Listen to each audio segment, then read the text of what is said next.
আল্লাহ মামুনুল হক লুচ্চা না, এটা প্রমাণিত হয় নাই। আসসালামু আলাইকুম রহমতুল্লাহ। প্রিয় ভিউয়ার্স, আপনারা এতদিন যাবত সোশ্যাল মিডিয়ার মধ্যে দেখেছেন আল্লামা মামুক, আমির হামজা, দেলোয়ার হোসেন সাইদি এইসব ওয়াইজদের নাম যখন স্টেজের মধ্যে বক্তারা নেন তখন সাথে সাথেই পাশে বসে থাকা পাতনেতা তাদেরকে চোখ রাঙিয়ে অথবা ক্ষমতার দাপট দিয়ে থামিয়ে দেন। বর্তমান যুগে ভাই যুগ পাল্টে গেছে, এখন ডিজিটাল যুগ। এখন বক্তাদেরকে থামানোর পাশাপাশি টেনে হিসড়ে মুখ বন্ধ করে দেওয়া হয় শ্রোতাদেরও। কেন আমি এমন কথাগুলো বললাম আপনারা নিজেরাই দেখুন।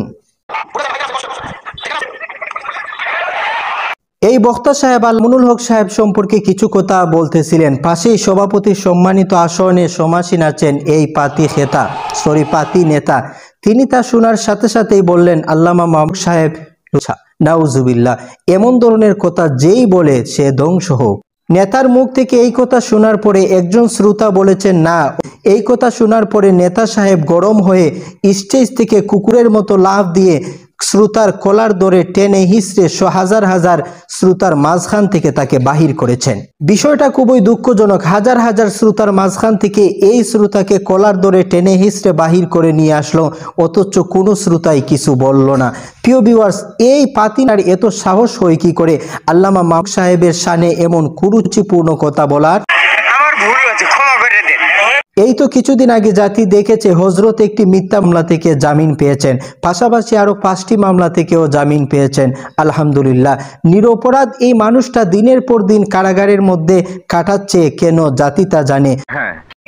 তোমাদের মতো পাতি নেতাদের মুখোশ উন্মোচন করা ছিল যার কাজ, সেই মানুষটা তো তোমাদের কাছে খারাপ হবেই। তিনি তোমাদের কাছে খারাপ হলেও আমাদের কাছে আমাদের কলিজার টুকরা। বর্তমান সময়ে তার মতো একজন মানুষ তৈরি করে দেখা হচ্ছে। আল্লামা মামুনুল হকের কথা পুরোটা থাকা লাগবে কেন? দেখেন সে কত বড় পাগল। সে বলতেছে মামুনুক সাহেব যে নির্দোষ সেটা কোরআনের মধ্যে তার নাম নাই কেন? আচ্ছা, এটা কোনো কথা? তোর মাথা নষ্ট। একজন মানুষ নির্দোষ, দোষী নয়, তার নাম কি কোরআনের মধ্যে থাকা লাগবে? এরপরেও আলিম উলামাদের সম্পর্কে আল্লাহ রাব্বুল আলামিন বলেছেন, ইয়ারফাইল্লাহুল্লাযিনা আমানু মিনকুম ওয়াল্লাযিনা উতুল ইলমা দারাজাত ইন্নামা ইয়াখশাল্লাহা মিন ইবাদিহিল উলামা। আর কত প্রমাণ চাস? আচ্ছা, তুমি একটা প্রমাণ দেও তো কোরআন থেকে যে আল্লামা মামুনুল সাহেব দোষী, সেটা কোথায় লেখা আছে? প্রিয় ভিউয়ার্স, পরিশেষে আমার আকুল আবেদন আপনাদের কাছে, আপনারা যারা বড় বড় ওয়াজ মাহফিল করান, বড় বড় ওয়াইজদেরকে দাওয়াত দিয়ে আপনারা সম্মানিত যে স্থানটা সভাপতি স্থান, সেখানের মধ্যে একজন বড় আলিমকে বসান, এতে ফায়দা হবে অনেকটাই। এখন যদি আপনি একজন পাতিটাকে বসান সামান্য কিছু টাকা পাওয়ার লোভে, তাহলে তো সব কিছু ওই পাতি নেতাটার মতো বরবাদ করে দিবে। প্রিয় ভিউয়ার্স, দেখা হবে ইনশাআল্লাহ অন্য কোনো নতুন ভিডিওতে। আসসালামু আলাইকুম রহমতুল্লাহ।